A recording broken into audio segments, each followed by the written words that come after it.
তুমি আমারে ভুলে যেও না।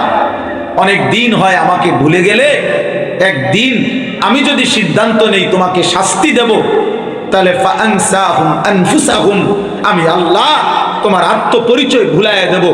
ফাআনসাহুম মাসালিহাহুম, তোমার কল্যাণ ভুলাইয়া দেব।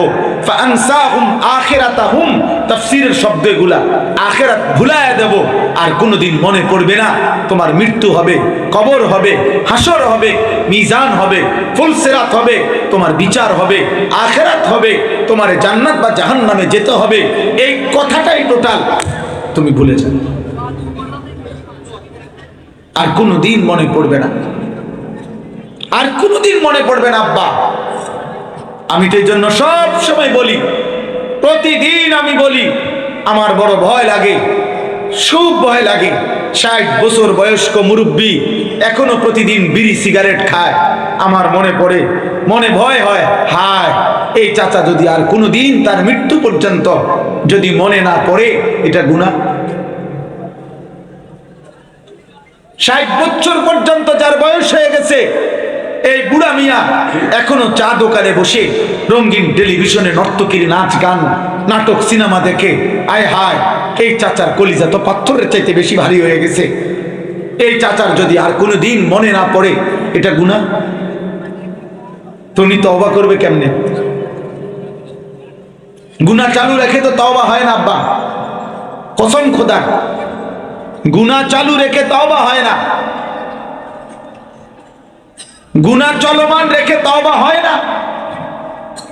ওয়া আনিবু ইলা রাব্বিকুম, আল্লাহ বলছে বান্দা তওবা করো। তুবু ইলাল্লাহি জামিআন আইয়ুহাল মুমিনুন, আল্লাহ বলছে হে মুমিন তোমরা সকলে আল্লাহর নিকট তওবা করো। ইয়া আইয়ুহাল্লাযীনা আমানু তুবু ইলাল্লাহি তাওবাতান নাসুহা, হে ঈমানদারগণ তোমরা বিশুদ্ধ চিত্তে খাঁটি ভাবে আল্লাহর কাছে তওবা করো। এই সমস্ত তাফসিরে আছে তওবা মানে বাবা 1 নম্বরে গুনাহ পূর্ণরূপে ছেড়ে দেওয়া, 2 নম্বরে আর করবে না ওয়াদা দেওয়া, 3 নম্বরে লজ্জিত এবং অনুতপ্ত হয়ে মাফ চাওয়া। খোদার কসম এই 3টা একত্র হলে গুনাহ আমি ছেড়ে দিলাম, আর করব না মাওলা, দিল থেকে ওয়াদা দিলাম, আমি লজ্জিত মাওলা, মাফ চাইলাম।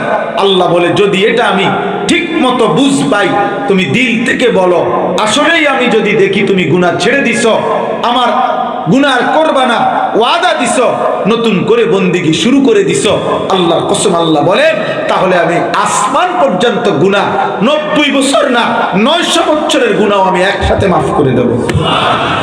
কিন্তু তওবা তো হইতে হবে তওবার মতো আব্বা, তওবার মতো হইতে হবে। এই জন্য আমি অনুরোধ করছি, জওয়ান যারা, বুড়া যারা মাহফিল আসছেন, আখিরাতের আশা, আখিরাতের আশা। বক্তার জনপ্রিয়তা দিয়ে কি হবে? কিচ্ছু হবে না। আমারে 1 কোটি মানুষও যদি চিনে, আমার কবরের আযাব মাফ হবে না। আমারে যদি 1 কোটি মানুষও চিনে, আপনাদের কারো কবরের আযাব মাফ হবে না। এগুলা ধোঁকা, এই জনপ্রিয়তা ধোঁকা। আমি 4 জন মানুষের সামনে ওয়াজ করছি, আমি 10 জন মানুষের সামনেও কথা বলছি, আমি 20 জন মানুষের সামনেও কথা বলছি। আমি ঘড়ির ঘন্টায় 10 জন মানুষের সামনে ঘড়ির ঘন্টা ধরে 4 ঘন্টা বয়ান করছি। আমি এই সিলেট একদিন মাহফিল কইরা আরেকদিন সিলেট শাহজালাল রহমতুল্লাহর মাজার দেখমু, দেখি নাই তখন জীবনে। আর শাহপরানের মাজার দেখমু, আমি কোথাও থাকবো, কোথাও বসবো, কোথাও এর কোনো জায়গা ছিল না। আমি একটা হোটেলে ভাড়া নিয়া, সিট ভাড়া নিয়া তারপরে রাত্রে রয়েছি। খালাস, এ কোনো বিষয় না বাবা।